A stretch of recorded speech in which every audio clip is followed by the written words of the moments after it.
on Sun Valley. Daily local news from beautiful Sun Valley, Idaho.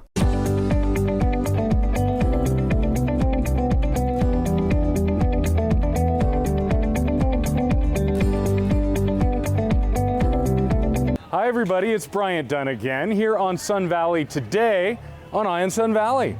Well, it is St. Paddy's Day week here in Sun Valley. That is going to be a blast for every one of us, whether you're Irish or not. And of course, the Sun Valley Film Festival returns for its 9th year to the Wood River Valley. Going to be amazing, but there's a lot more going on, so let's get to all of it right now. Well, this Tuesday, March 17th, is St. Patrick's Day. As always, this holiday will be a lively day and night of revelry for those of Irish descent or those who just like to lift a pint of Guinness and toast the Emerald Isle. To celebrate, join Wee Banjo 3 at the Liberty Theatre in Haley at 7:30 p.m.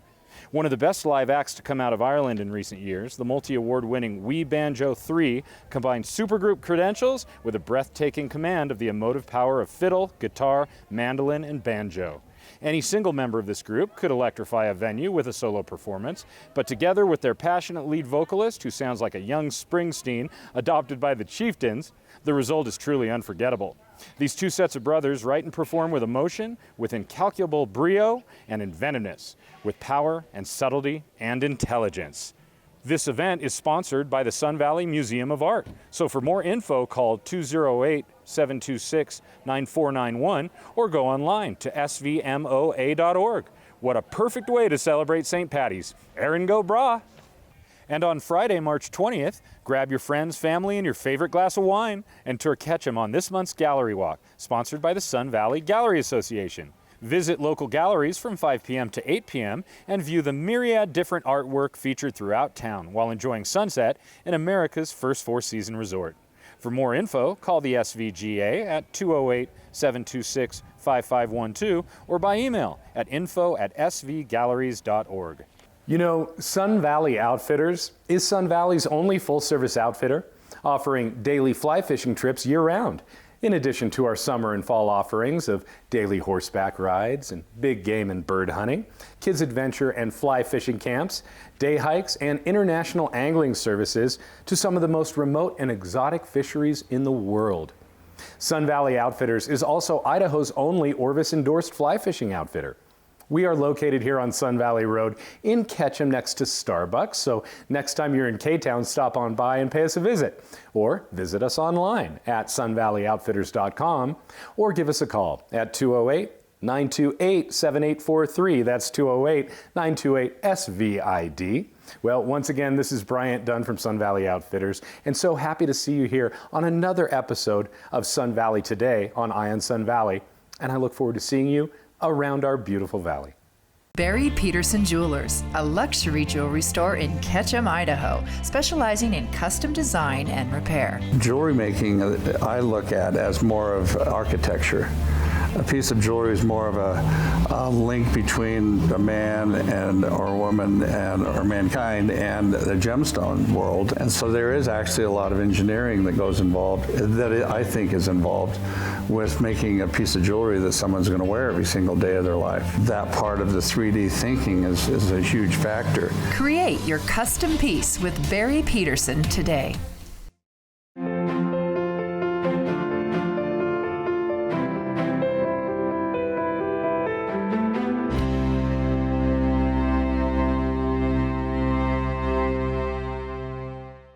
We're mods. We have coffee, we have pastries, we have clothing, we sell it all. We have a range of vintage clothing, high-end women's and everyday wear, ranging from Pendleton to fancy going out dresses. Some clothing even dating back to the 20s. Hi, I'm Jacob. My wife Tara and I are the owners of Mods. We're both a coffee shop and a clothing store. We use Harrison Insurance for everything. Business, auto, renters, even our little dog is insured. The nuances of our unique business are covered with Harrison, and I don't think that I could have obtained that going to a big insurance company directly. We feel that if something were to happen tomorrow, we'd be okay because we have Harrison Insurance to help us. Harrison Insurance for all of your insurance needs.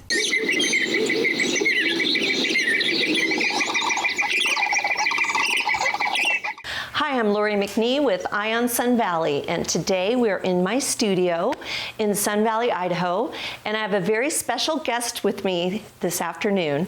This is Dr. John Fitzpatrick, Executive Director of Cornell Lab Ornithology. Did I say that correctly? Right. Of ornithology? Of ornithology. And what does that mean exactly? Well, ornithology is the study of birds. Okay. And the Cornell Lab of Ornithology is located at Cornell University, and it's the world's premier center for studying, appreciating, and teaching about birds, including engaging the whole general public into appreciating and conserving them.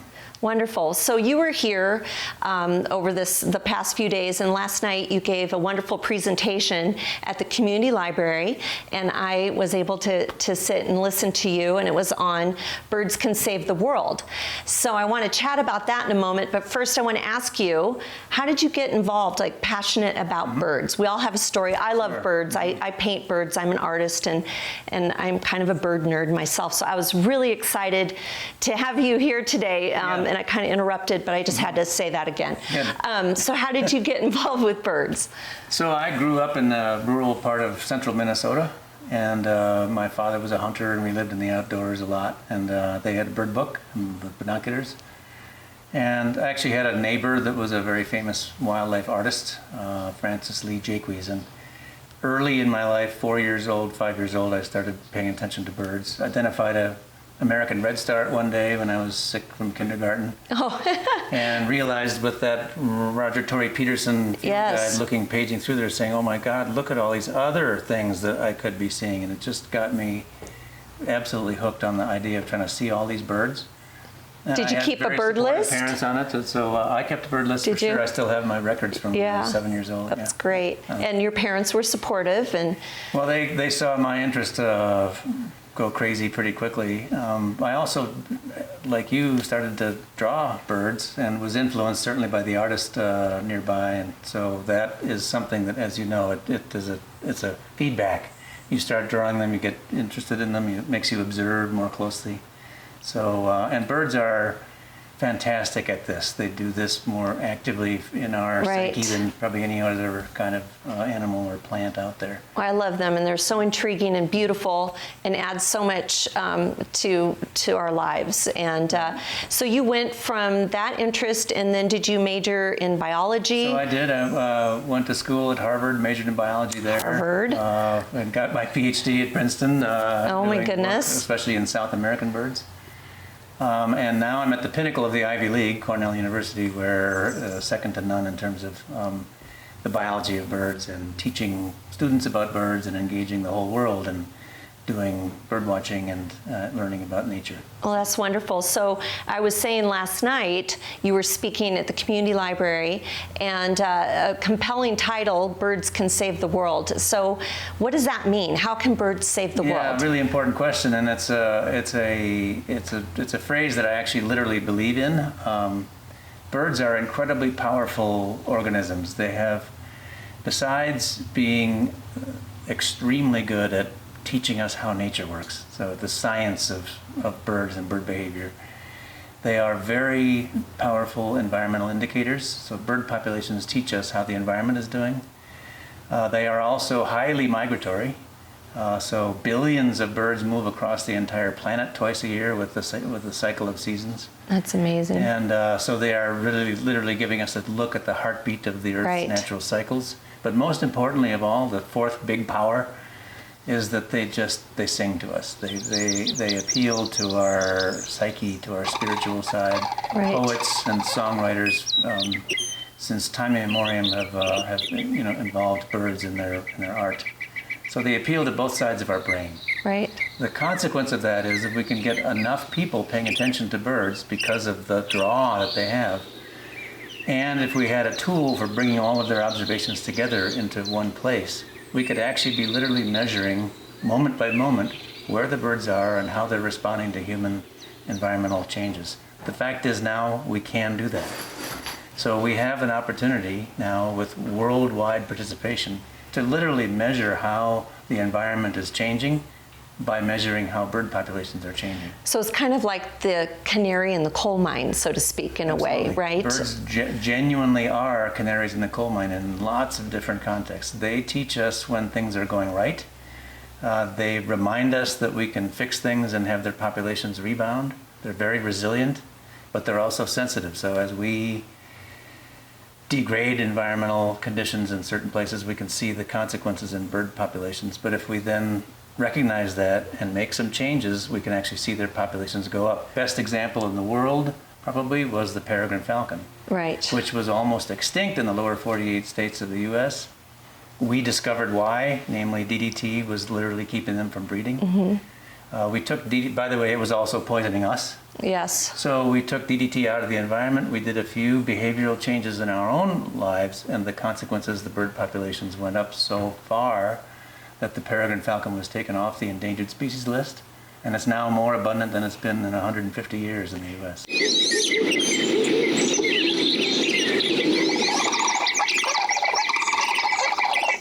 As authentic, tasty Mexican food and drinks with a festive atmosphere and a pretty darn good sports bar too. Big screens all over. La Cabanita prides itself on their Authentica Cocina Mexicana.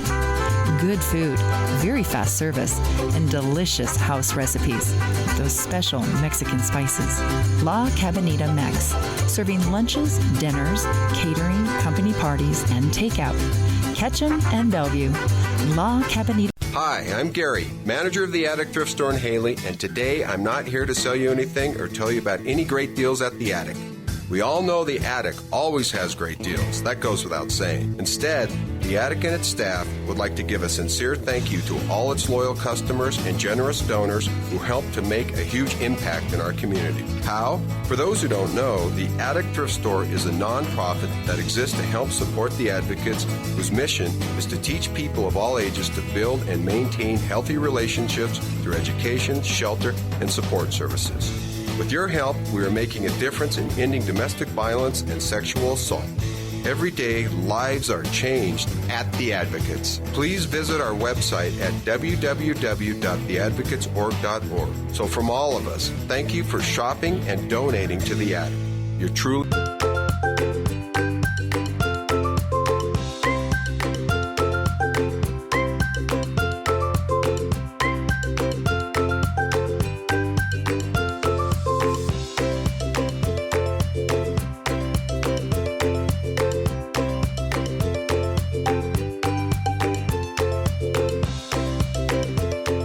Better food, better price, better service. Atkinson's Market, supporting local farmers since 1956.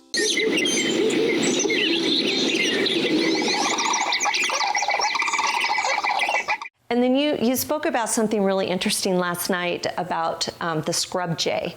And do you mind sharing just a little bit about that? Sure. I've been studying the Florida scrub jay. Yes. Which is the only species of bird entirely limited to Florida.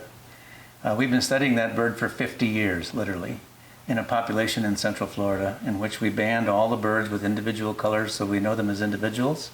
And they live up to 16 years. So we know all of the details of their births and movements and deaths and marriages and divorces and who their uncles and aunts are across the population. So we've learned a lot about what this very rare bird needs. And one of the things that it needs, surprisingly enough, is it needs to have its habitat burned. That was so interesting to learn. Every 8 to 15 years. Yes.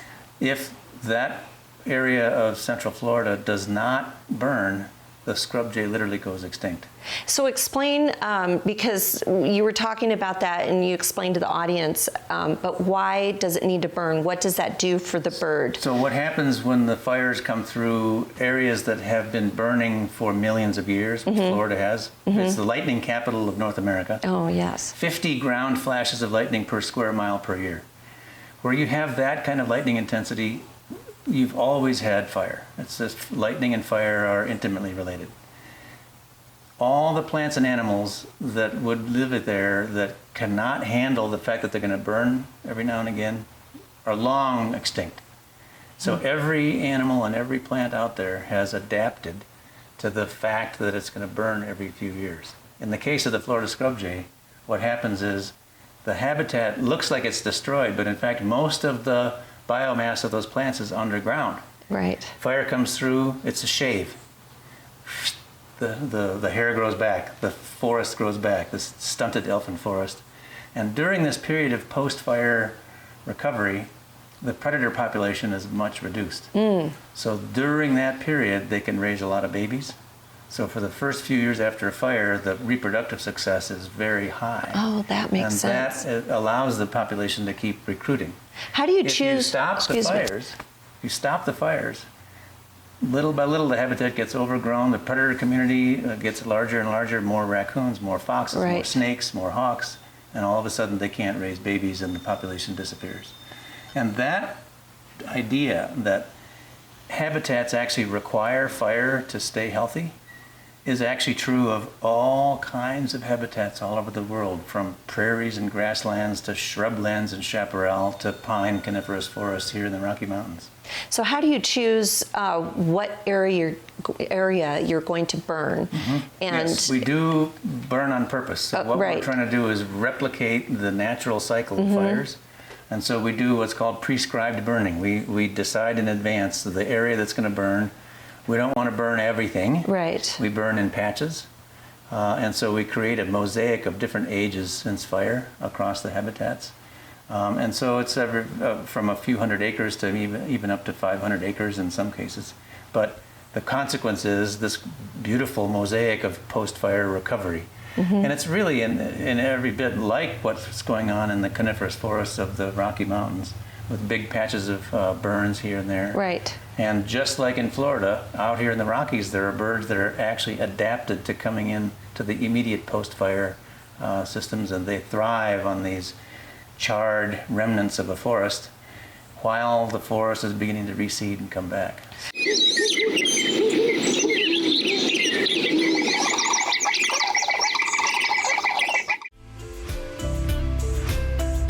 My name is Megan Murphy-Lingle, and I am the founder of SQN Sport. SQN Sport means sine qua non, and that means only the essential in Latin. The brand is built around the idea of what is essential for sport and an active life. And what we try to do is take away a lot of the extra embellishments on garments that people probably don't need that drive up the cost of the garment. By reducing it, we get a more contemporary, minimal design, and it also meets our brand message, which is what is essential.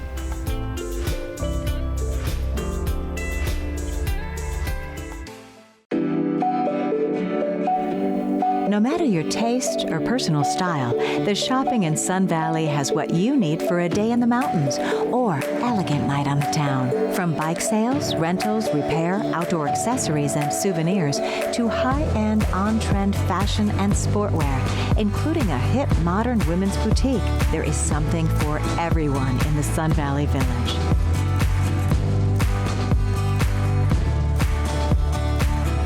Don't forget about the kids, as stepping foot in the toy store is a dream come true for the little ones. The Sun Valley Village shopping options blend a touch of European style with Main Street USA hospitality, all in a charming mountain town setting. You know, we go through a lot of traumatic mental breakdowns, and as you transition out of the military, you don't get a mental uplift. So if it's a veteran that doesn't know about hyperbarics, well then let's figure out how we can talk, because there's room for you here. It's going to heal you. So, and it starts with the brain regardless of what else is manifesting outside of that, and then spirit comes alive. And that's, for veterans at least, the most important thing is getting their spirit back.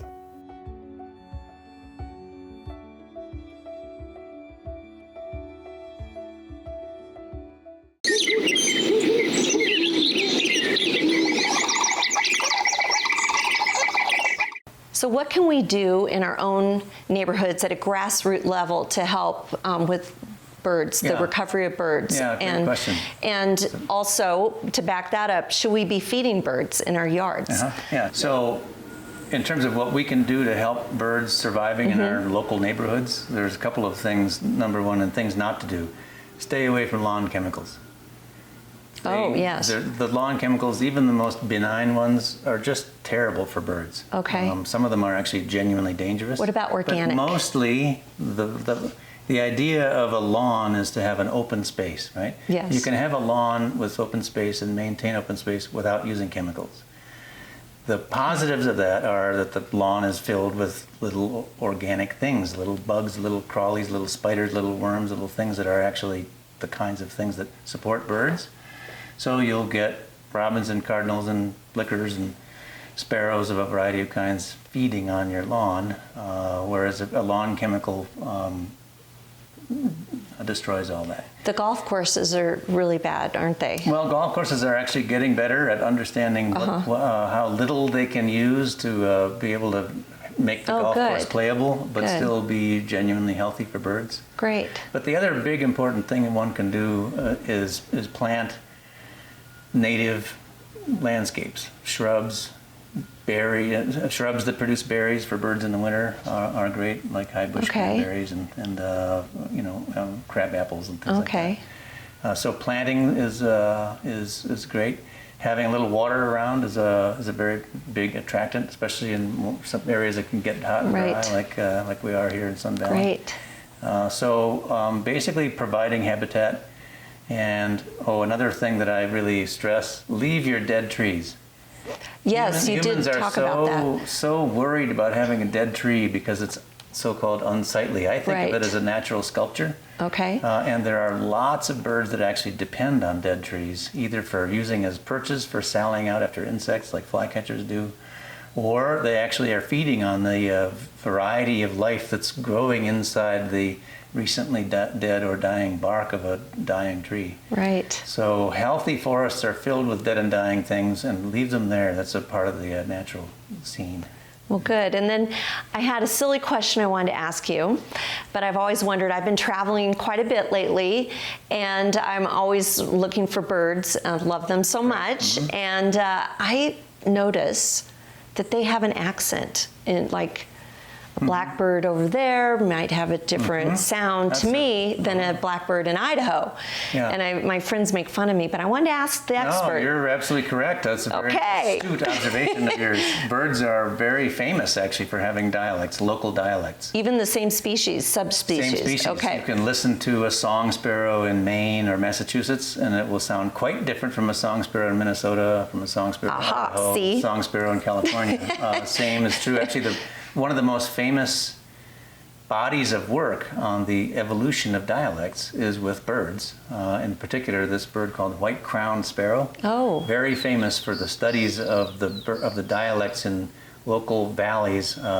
Each valley, each mountaintop has a slightly different version of the basic song of the white-crowned sparrow. How interesting. And it turns out they actually learn their songs from where they're growing up. So they're hearing mom and dad and the neighbors sing, and so they actually pick up that song. And which is a little bit how human dialects have evolved through the ages, right? The local language starts to sound a little different. Yeah, it gets isolated somewhat. Right, and the kids learn what mom and dad sound like, and they start talking like that. So have you read? You're absolutely right. Birds clearly have. That's good to know. Okay, and then I recently read. It's a bestseller. I picked it up in an airport on one of my travels, and The Genius of Birds. Oh yes, sure. Have you read that? I have. I loved that book so much about how intelligent these little creatures are, and it was so fascinating. Amazingly evolutionarily adapted to doing well what they needed to stay alive. Yes. Whether that's remembering where they've put their peanuts or their acorns. I mean, birds, for example, certain birds have much better spatial memories than you and I do. You can remember where you put your glasses down next door, but can you remember where you put some little tool that you used 6 months ago? Likely not. Birds are able to actually carry these spatial memory things for months and months and months on end. And the biologists who've been studying this have actually tested them against graduate students and young professors. And the birds do way better than the people do in remembering where they put little items of food that they're going to uncache months later. It's just fascinating. I wanted to touch on that beautiful film that you showed a clip of, And do you want to talk about that project? You're talking about the Philippine Yes, project. yes. Well, That was just powerful. Thank you. At the Cornell Lab of Ornithology, we have a group called the Conservation Media Group. Yes. This is a group of professional media filmmakers that are now specializing in working with partner organizations around the world who need to have a story told in order to accomplish a specific conservation goal. And we can listen to the story, we can figure out how to shoot it, we have the expertise and the world-class filmmakers to do the story, edit it in a variety of ways, either for one long piece like the Philippine Eagle movie that you saw a trailer of, or actually make very small pieces for online viewing or for media that is used by teachers in schools. And the basic idea in the Philippine Eagle is that that bird is now down to the last few hundred individuals. It's so sad. It's the world's rarest eagle, and it's the Philippine national bird. Oh, and they're so beautiful. Saving the Philippine eagle means saving the last 5% of the tropical forest in the Philippines, and that's what these not-for-profit groups in the Philippines are trying to do. So we've helped them tell the story in ways that are moving to all the lawmakers and all the school teachers and all the kids across the Philippines. Yes. That's our job, is to be able to tell stories in places where that can make a big difference in conservation of natural areas and systems. Well, I was just so impressed with what work you're doing at Cornell Lab and helping the world and the birds. And you said that the reason the birds can save the world is because in order to save the birds, we have to save the environment around these birds, which That's exactly right. in turn is helping save the planet. Right, and birds give us the motivation for doing it, because the world, we all know instinctively, everybody knows the world is, we're better off, we humans are better off being able to see and enjoy these songsters and birds that can fly and dance and sing and migrate. We're better off having them here than not having them here. The consequence of that is it makes us want to save natural systems and literally save the world. Absolutely. Is there anything else you'd like to share before we leave?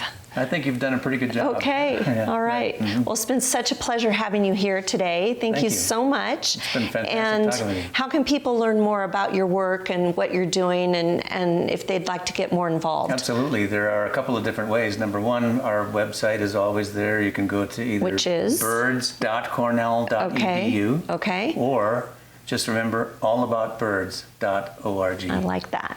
allaboutbirds.org. Okay. The other thing you can do actually is download Merlin on your phone. Oh. Go to, that's free. Go to either the Android shop or the iPhone shop.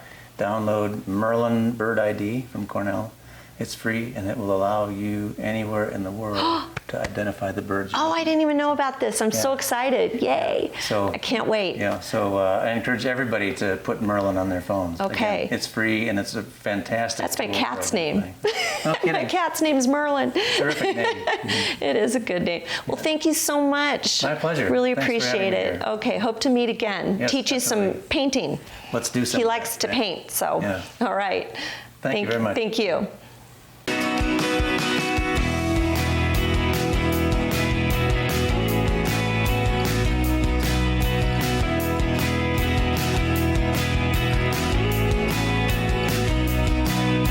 Eye on Sun Valley, daily local news from beautiful Sun Valley, Idaho.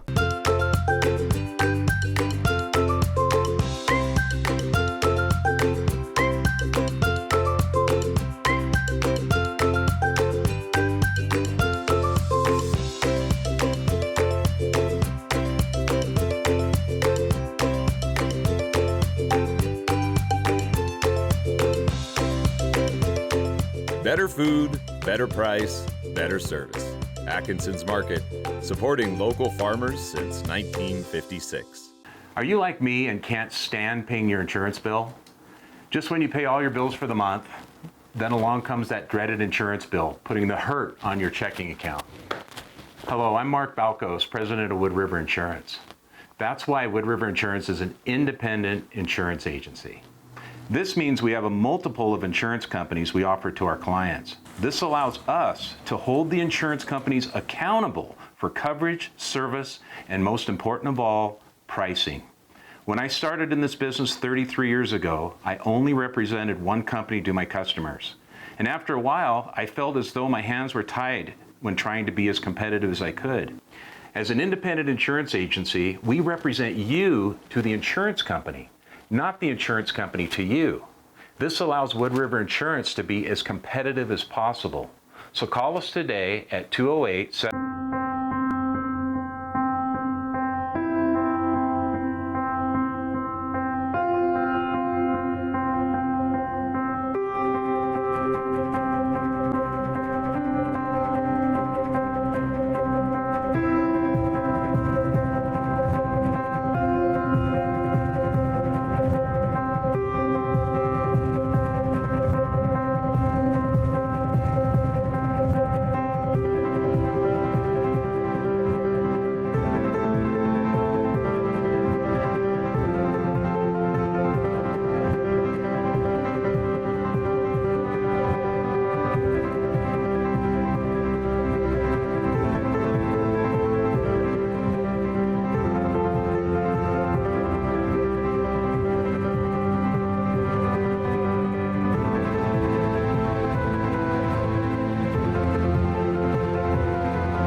I always sense a level of honesty, you know, in the music that we create. It's all about listening to each other and taking styles and blending them.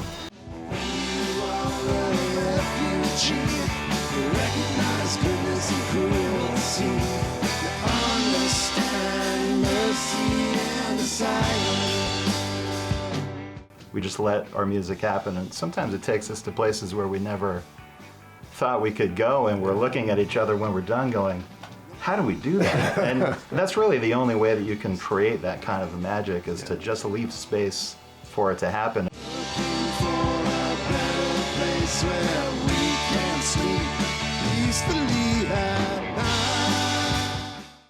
Hi, I'm Karen Bosick with Eye on Sun Valley. Have you ever wondered why there are two bridges where Trail Creek intersects the Big Wood River? The answer lies in the Philadelphia Smelter, which was built here in 1881 to service the silver rush of the Wood River Valley. My good friend John Lundeen has been studying this for years and years and years. Let's go find out more from him. John, what can you tell us about these two bridges? Karen, this is a remnant of the railroad bridge that went over the Big Wood River, leading directly into the Philadelphia Smelter, that was located on a 400-acre bench right behind us. And there's not much left today showing where it was. We'll see one other place a little later. But when the railroad was extended from Haley up to Ketchum, it didn't stop at Ketchum. It went directly into the Philadelphia Smelter, over its own railroad bridge that paralleled the wagon bridge, and it could take goods directly in and load bullion and take it directly out. So it was a very efficient process. This is one of the few remnants of the Philadelphia Smelter that you can still see here in the valley. Now, the Philadelphia Smelter began operations in fall of 1881 and smelted most of the galena ore that was produced not only in the Wood River Valley, but all the surrounding mineral districts.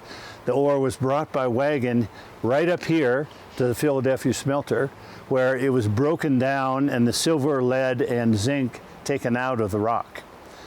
Now, the Philadelphia Smelter was started by some Philadelphia investors led by the Bory Banking Company, and they came here in 1881 just after the silver rush began, and this was the largest silver rush in the country at the time.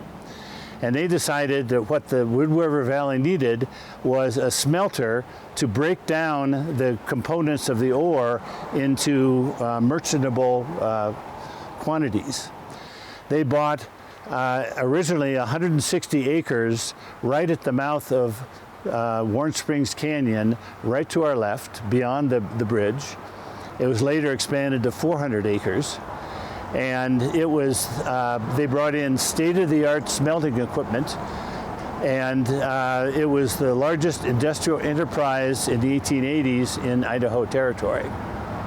What you see here, the bridge, has an interesting story, because when the Wood River branch of the Oregon Short Line Railroad, which was a subsidiary of Union Pacific, that was built from Shoshone into Haley, arriving in May 1883. The people that convinced Union Pacific to build it, Robert Strayhorn and his wife, owned a company that had bought the Shoshone and Haley town sites, and they intended to make Haley the industrial capital of the Wood River Valley, the Denver of Idaho, as they said. So that Haley was originally to be the terminus of the Wood River branch. However, the Philadelphia Smelter was by far the largest customer and shipper of goods for the Wood River branch. They were located 14 miles north, so they had to load all the smelted ore into wagons and take it down to Haley to ship by train, and that was very inefficient. So there's a battle between the Strayhorn forces and the Philadelphia Smelter about what to do.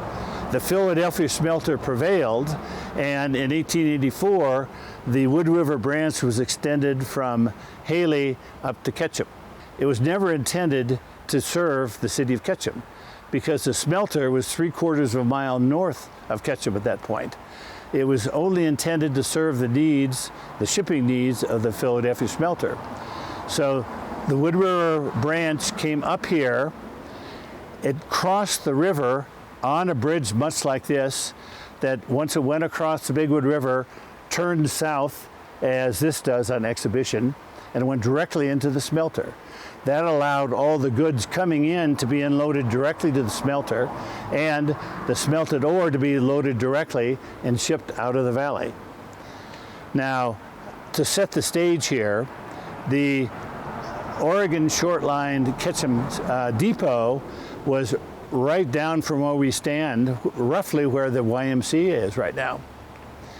And the Philadelphia Smelter had a huge complex up there. They had originally 2 and later 4 massive furnaces that smelted the ore. They had 20 charcoal burners that converted wood into charcoal. They had a water flume that brought water from around Geyer Hot Springs directly down into the smelter that they used to power its machinery and turbines. And this was, as I said, the industrial center of the Wood River Valley and the largest industrial facility in Idaho Territory.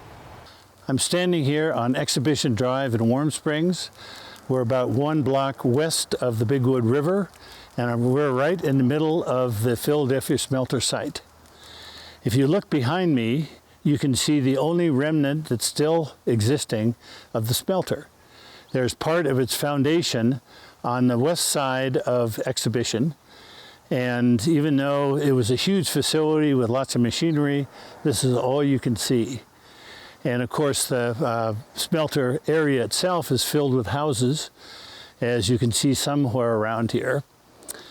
This would be roughly where the railroad tracks would come in, and again they came over the Big Wood River on their own bridge, then turned south on Exhibition. And we have one picture that shows the railroad tracks coming right in, and you can see where it is in relationship to the hillside behind me. There's another picture we have showing where the bullion was stored waiting for shipment out, and that would be pretty close to where I am right now. So this was center of the action right here.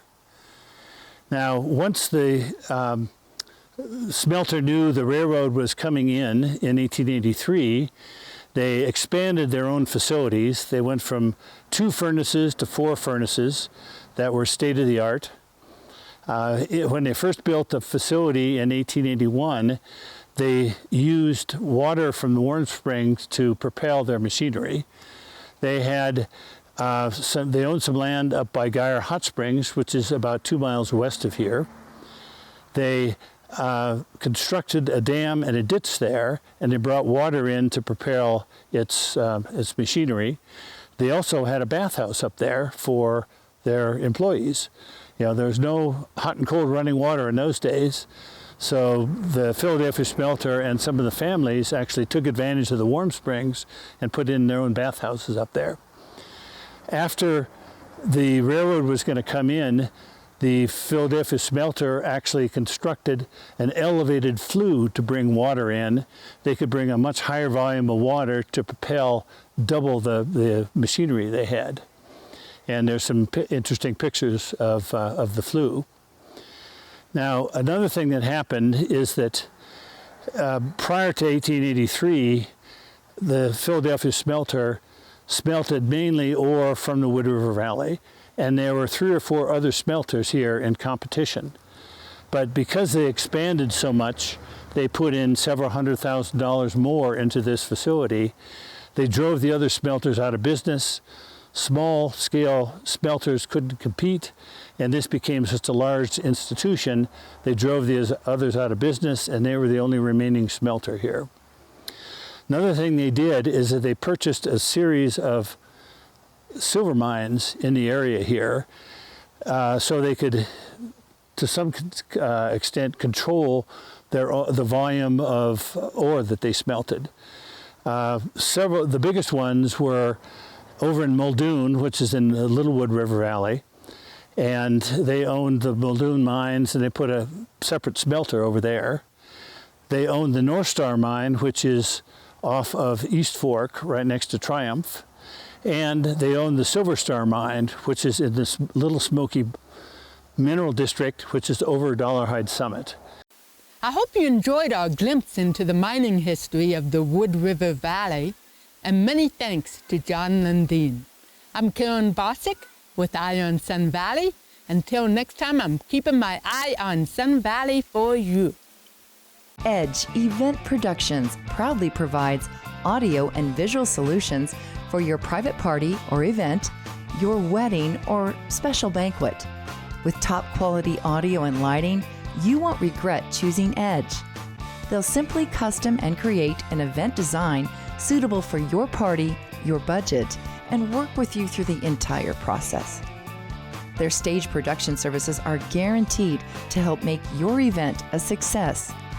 With powerful, crystal clear sound and years of mixing experience, they're an ideal choice for this community, whether it's a band, a DJ, a big event promoter to host a large event either indoors or outdoors. Lighting and sound are so important to a party.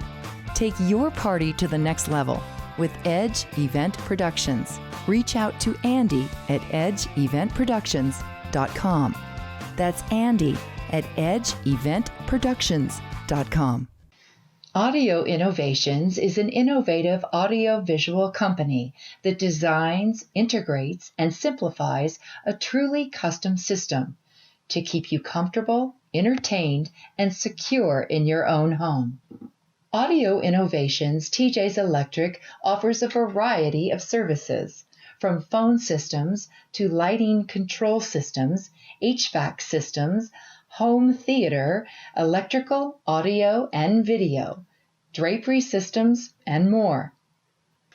Audio Innovations, 91 East Croy Street, Alturas Plaza, in Haley.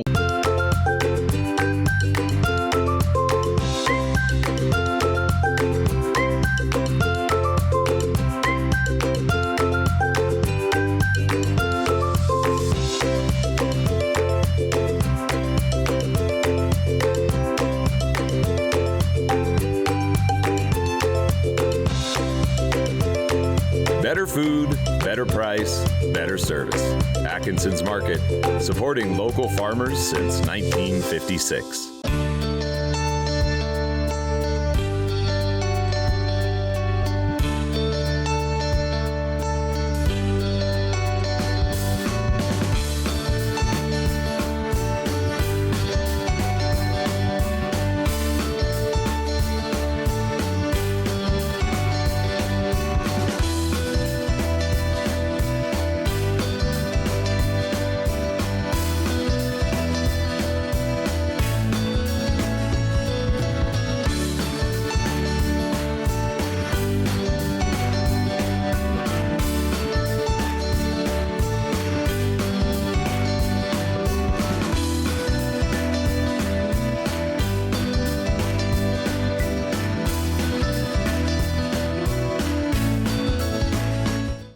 I'm joined by Taylor Lipsick. Coach, what's going on here today? Yeah, we're here with the Challenged Athletes Foundation, and we're just helping introduce a bunch of kids and teenagers and some adults to the sport of sled hockey. Fantastic. And you're a visiting coach. You do this around the country? Yep. So I live in Dallas, Texas, but I'm the sled hockey rep for USA Hockey. So we travel around the country and do different kinds of clinics and introductory events for athletes and people with lower limb disabilities all over the country. Fantastic. And you're a sled hockey player yourself? I was. Yeah. I was on the U.S. Paralympic team for 10 years and retired in 2014. And now just try to give back to the game any way I can. So that's great. And these kids then are developing, there's different levels of sled hockey that with the ultimate level where you were. Exactly, yeah. So we call this the grassroots level, just trying to get kids and adults just involved in the sport. It's a great physical activity to keep people exercising and active. And then if they get serious about it, there's national development teams, men and women's, as well as a Paralympic team, which competes at the Paralympics every 4 years. That's great. And so I would imagine, like any other sport, you start with the basics, right? Exactly, yep. Just learning how to sit upright on the sled. They're very tippy, so you'll see people falling over here and there. The big difference between sled hockey and stand-up hockey is we have 2 sticks. So it's got metal spikes on the ends, and that's how you propel yourself. Okay. And so you got to get used to using both hands all the time to not only propel yourself, but also stick handle and pass and shoot. So it's pretty dynamic. And how long was your process from learning just the sport to reaching the level that you ultimately reached? It took a couple of years to really get the hang of it and start, really progressing and competing at that elite level. I'm joined by Jennifer Skizik. Jennifer with the Challenge Athletes Foundation. What's your title with the foundation? Yep, I am the regional director for Idaho for Challenge Athletes Foundation. And tell us a little bit about the foundation. The foundation is 26 years old, and we are founded on applying grants and really supporting athletes in pursuing their dreams in sports, whatever that may be. The very interesting thing is that just last year in May in Idaho, we launched our own chapter, which is the first time Challenge Athletes Foundation has ever done that. And it's all because of the Albertson Family Foundation support, so that we can really get our hands around our athletes here in Idaho and then bring people here for all of our fun adaptive sports, indoor and outdoor, because we have such a playground outside that we want to get more people doing that adaptively too. Yes, we do, and there's a lot of kids out here today, but it's not just children. Oh no, it's kids and adults. We always say 4 to 84. I mean, it's just the whole lifespan, because sports are for everybody, and just the camaraderie in it makes it really fun. Yeah, and what is it about sports that make them so important for these folks and for everyone in general? Yeah, I think sports are special to everybody for different reasons, but most importantly, it allows us to fail and succeed in the same day, and that feels pretty good. And it gets your heart rate up, and physical activity is good for everybody. Right. That's not just for some, and we need to make sure we open those doors so that everybody knows that they have a chance to do it, and then they have what they need to be successful, so it's fun. That's the piece. So awesome. And you said indoor and outdoor. We're here indoor in the ice, the Campion Ice House. And we'll tell a little bit about what's going on here today. Oh, we are having so much fun. So this ice house has just opened its doors and been so welcoming. And we've partnered with Higher Ground, which is such a special group to us to partner with. And we're playing sled hockey. We're having a blast. And a lot of people haven't even played it before. So it's brand new experience and just letting people play around. Tomorrow we're going to curl from wheelchairs, so that's going to be really interesting, and then we're going to play some more hockey. So we bring in Paralympians and national level coaches, and we want to make sure that our athletes have plenty of time to spend with that elite coaching and really learn the sport the right way from the start, and then have fun with it if they fall in love with that sport. And so it's fun. It gets them out and doing this and learning maybe a new activity. But this is also can be the springboard for higher levels of the sport. Yeah, absolutely. I mean, we love the development side of all of this, and so that's where our clinics really help people fall in love with the sport, and then we support them through our grant process. So get the equipment, also pay for the coaching, pay for the expenses to compete. All the pieces that are barriers potentially to these families or these adult athletes, we try to take that away as much as we can.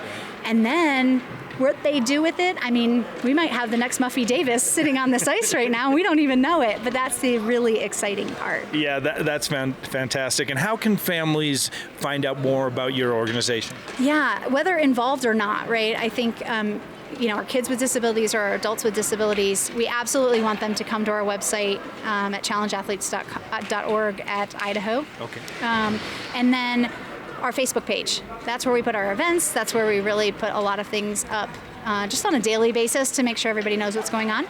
And then word of mouth. We just need people talking about it. Yeah. So, more mountain bikes on the mountain and really people asking questions and being volunteers and just stepping into this space and seeing it and feeling it and supporting each other, just having fun. That's awesome. Well, thanks for being with us. Thanks for doing what you do, and good luck with everything. I'm joined here by Jackson. Jackson, where are you from? I'm from Idaho Falls. And I guess this isn't the first time you've played a little sled hockey. Yeah, no, this is definitely not my first time. I've been playing it for quite a while now. That's great. And what is about the sport is it that you love about it? It's just fun and just the adrenaline rush and just getting out there and just having fun and just, the social aspect of it. Do you have any advice for some of the kids that this is maybe their first time going out on the ice? Just, if you fall, get back up and just try to have fun. That's great. And have you met Taylor, then, the coach, the visiting coach that's here today? I have got a chance to meet him, yeah. Yeah, and he was at the highest level playing for as a Paralympian. Yeah, it's really cool getting to watch them and see how good they play and stuff. And yeah. That's great. And how old are you? 13. So great. Well, have a fantastic time at the clinic, and thanks for joining us. Hey, we're joined by Muffy Davis, District 26 House of Representatives, Seat A. Muffy, good to see you. Good to see you. So this is so cool what's going on here with this sled hockey clinic. What are your thoughts about it? Oh, I'm just thrilled. I mean, to have a Challenged Athletes Foundation here in Idaho and working with Higher Ground and all these other programmings here at Haley Ice, Campion Ice House. Yeah. It's really neat. It's been a dream of mine, so I'm really excited to see all these youngsters coming out. They're our future. They certainly are, and they are excited to get on the ice. You've been on the ice? Have you done a little sled hockey? Well, I wouldn't quite call it hockey. I've sat on the ice in a sled. Let's put it that way. Yeah, and we were just talking to Taylor, the coach. He said it's not that easy, getting the balance and everything there. It is amazing. When you watch the elite guys play, they're absolutely amazing. And then you'll watch us get out there. I fall over all the time. The nice thing is I'm really close to the ice, so it's okay. It's easy to get back up. Right. And like Taylor, you've reached the heights of athletics as an Olympian. What does it mean for these kids to get out there and to be doing sports like this? Well, I think for me, that's why I'm so excited about this. Sports has been an amazing avenue in life to show what's possible. So going out, playing hockey, playing wheelchair basketball, playing tennis, whatever it is, whatever you love, skiing, cycling, whatever it is out there, it is an avenue to show, look, I can do this. Well, then why can't I get a job? Why can't I go to college? Why can't I do whatever I want to do? Right. Yeah, so sports can open the mind and open the possibilities and the opportunities. Totally open that. And, plus competition, competitive drive, desire doesn't go away. Just because you have a disability doesn't mean you don't still have that drive and want to be the best you can be. Hi, we're joined by Heidi Pearson. Heidi, where are you from? I'm from Bruno, Idaho. And are you excited about getting out there on the ice? Yeah, I am. Is this your first time doing sled hockey? No, it's my second time. And what was it kind of nerve-wracking a little bit, or did you get the hang of it pretty quick? It was at first. I didn't think I'd be very good, but I got the hang of it pretty quick, yeah. Yeah, and do you pay attention? Do you watch hockey like on TV or anything like that? We don't actually have TV, but I look up videos on YouTube all the time. Fantastic. So you can watch your interview online, but not on TV. Yeah, exactly.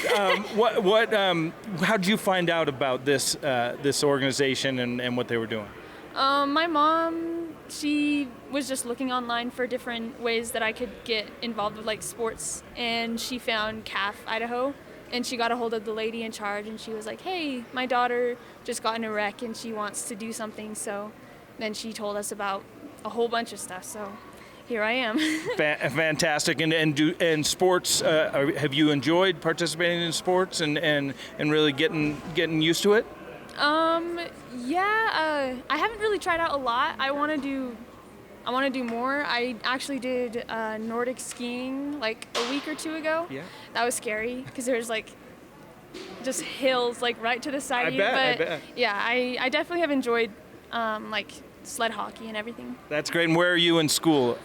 I'm a senior. I'm going to graduate in May, like end of May. Fantastic. What are your plans after graduation?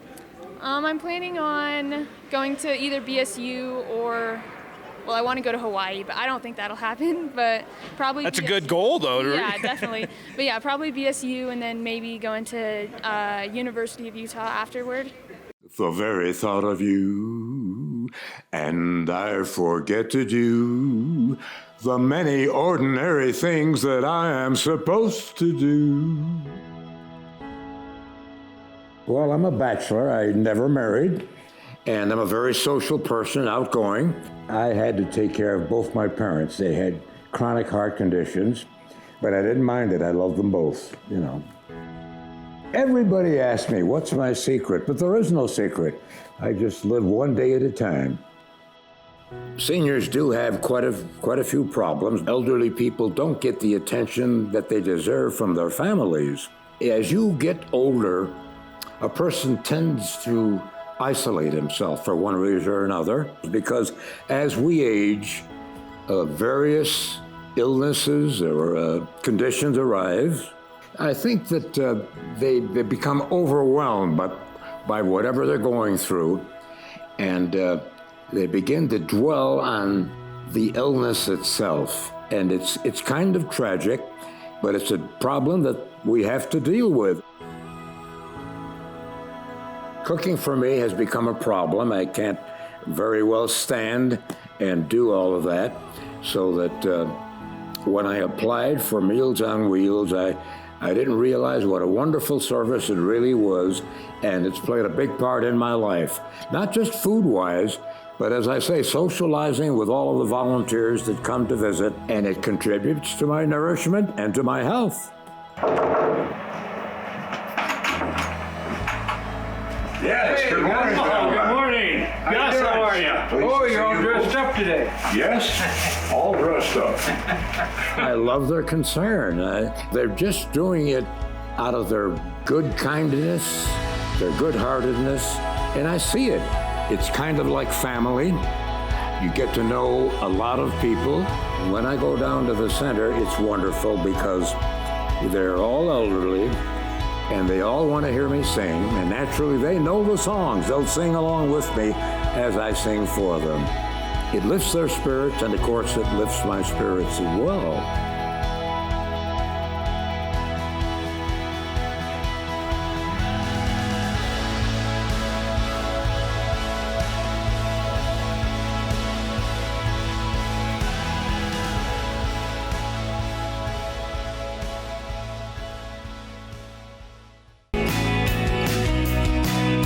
Eye on Sun Valley, daily local news from beautiful Sun Valley, Idaho.